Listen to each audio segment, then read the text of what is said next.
ورحمة الله وبركاته. الحمد لله رب العالمين والصلاة والسلام على أشرف الأنبياء والمرسلين وعلى آله وصحبه أجمعين.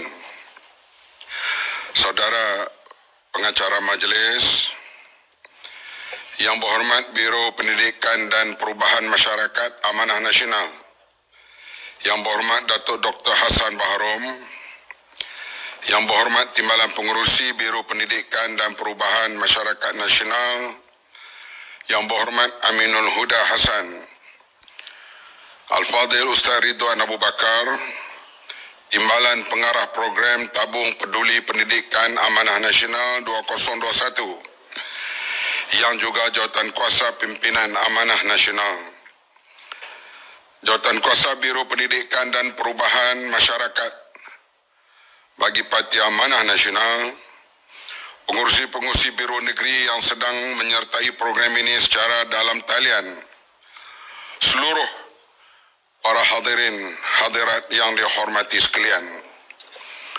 Pertamanya, saya bersyukur kehadrat Allah Subhanahu Wa Taala kerana dengan limpah kurnianya dapat juga kita bersama-sama hari ini membuat pelancaran bagi tabung yang sangat bermakna ini, memandangkan pelaksanaan PKP masih diteruskan sehingga 4 Mac 2021. Dalam keadaan yang serba terhad, kita dapat meluangkan sedikit masa dan melakarkan sebuah usaha yang wajar dilakukan sekarang, memandangkan sektor pendidikan negara telah meruncing. Kita sedar bahawa negara kita antara yang mempunyai sistem pendidikan yang begitu teguh dan berkesan. Hal ini kerana ianya digubal sejak negara menuju kemerdekaan lagi, diikuti dengan perubahan demi perubahan yang dilakukan hingga ke hari ini. Namun, pandemik yang tiba-tiba muncul ke seluruh dunia, termasuk negara kita, telah merencatkan proses pendidikan seterusnya, telah menjadikan sistem pendidikan negara yang sedia ada tidak boleh diaplikasikan lagi. Guru-guru dan murid-murid terikat dengan Perintah Kawalan Pergerakan PKP yang memaksa mereka berkurung di rumah tanpa ada sebarang interaksi fizikal dengan guru mereka. Ini adalah satu peristiwa yang jelas bahawa negara kita perlu mengubah kaedah pendidikan secara terpaksa. Tambahan pula, sama ada secara terancang atau kebetulan, pandemik ini melanda terus selepas pemerintah Pakatan Harapan diruntuhkan. Maka bertambah kekalutan dalam pendidikan negara apabila peneraju Kementerian Pendidikan Malaysia KPM baru menjalani fasa pengenalan pada tugas sebagai seorang Menteri Pendidikan, sedangkan di peringkat bawahan pendidikan telah mula bercelaru dan hilang arah tuju. Masa yang diberikan sejak bulan Mac agar KPM menyelesaikan isu ini dan nampak diperkukuhkan dalam Belanjawan 2021. Tetapi hakikatnya sehingga hari ini kaedah pendidikan masih belum dirungkai cara terbaik dan golongan murid yang tidak mempunyai kemudahan untuk belajar juga masih belum diselesaikan oleh kerajaan. Pembelajaran dan pengajaran di rumah atau dipanggil PDPR adalah merupakan istilah dan kaedah penyampaian baru dalam pendidikan.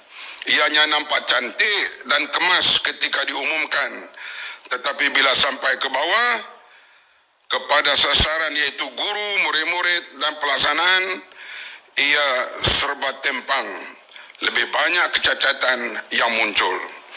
Ada murid terpaksa naik bukit, ada yang terpaksa naik pokok, ada terpaksa berada di atas bumbung untuk mencari line internet. Kita lihat misalnya di negeri Johor, berdasarkan laporan PDPR, hampir 150,000 orang murid tidak dapat menyertai PDPR disebabkan pelbagai faktor. Yang paling besar sekali ialah kerana tiada kemudahan peranti. Diumumkan dalam Dewan Rakyat, Belanjawan 2021 memperuntukkan 150 juta RM sebagai bantuan kepada keluarga B40 dalam bentuk komputer riba. Namun, sudah masuk hari yang ke-20 persekolahan, bantuan itu masih tidak ada khabar berita lagi.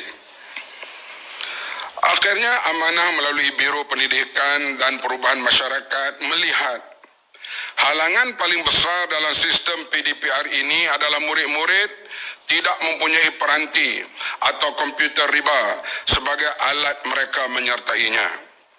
Amanah mengambil tanggungjawab sebagai sebuah parti yang peduli kepada setiap lapisan masyarakat, termasuk anak-anak kita, dengan membantu mencari penyumbang dan menyediakan kemudahan ini kepada murid yang memerlukan. Amanah sekadar ejen pembantu, bukan boleh menyelesaikan segala masalah. Penyelesaian segala masalah adalah tanggungjawab kerajaan. Sebelum pelancaran ini juga, amanah melalui wakil-wakil rakyatnya, pemimpin-pemimpin di peringkat kawasan dan negeri telah melaksanakan usaha membantu murid-murid susah ini dengan cara yang lebih agresif lagi demi memastikan tiada murid yang tercicir dan tiada hari yang terlepas untuk mereka sertai PDPR. Sebab itulah amanah mewajarkan tabung peduli pendidikan amanah nasional 2021 diwujudkan dalam tempoh yang panjang kerana kita lihat begitu ramai murid yang sedang tercicir harus dibantu dalam jangka masa yang panjang. Saya melihat berdasarkan penjelasan daripada unit R&D Biro Pendidikan, walaupun peperiksaan awam 2020 khususnya SPM akan tamat dalam tempoh sebulan lagi, lebih banyak isu pendidikan akan berbangkit dan pelbagai aspek lain. Keadaan ini akan terus meruncing selagi ia tidak ada usaha untuk diselesaikan. Selain itu, perlu diselesaikan oleh pihak yang diberikan mandat oleh rakyat. Tak kiralah backdoor government kah, tebuk atap kah, you are the government. Jika terus bersikap